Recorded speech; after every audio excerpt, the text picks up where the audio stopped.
Nous vous saluons dans le nom de notre Seigneur Jésus-Christ et nous voulons simplement aujourd'hui aborder l'œuvre accomplie, qui est un fait éternel. Dans Jean au chapitre 19, le verset 30, il est dit « Tout est accompli ». C'est un seul mot dans le grec qui est « tetelestai ».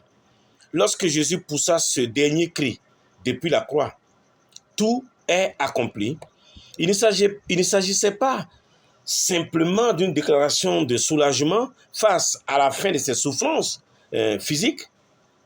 Ce fut le sceau royal apposé sur le plan divin de la rédemption.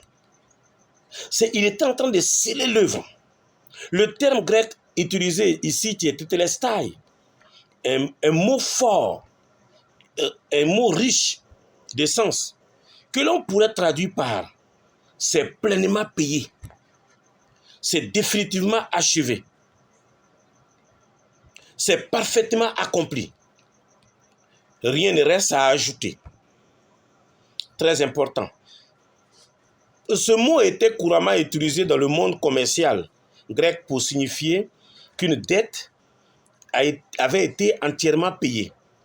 Jésus déclare donc que la dette du péché de l'humanité a été totalement réglée par son sacrifice à la croix, par sa vie donnée, par son sang versé. Vous savez, l'accomplissement du plan de Dieu.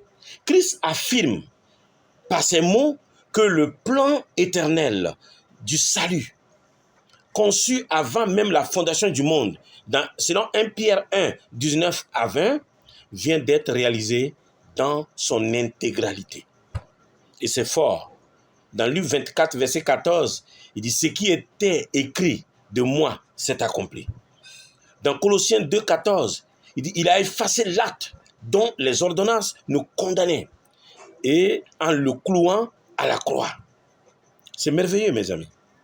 Ce que Dieu fait est glorieux, est magnifique.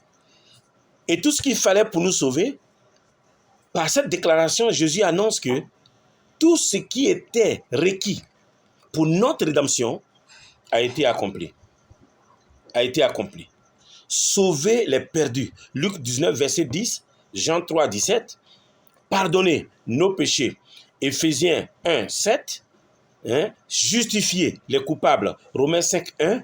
Purifier les consciences. Hébreux 9, verset 14. Et puis glorifier les croyants. Romains 8, verset 30.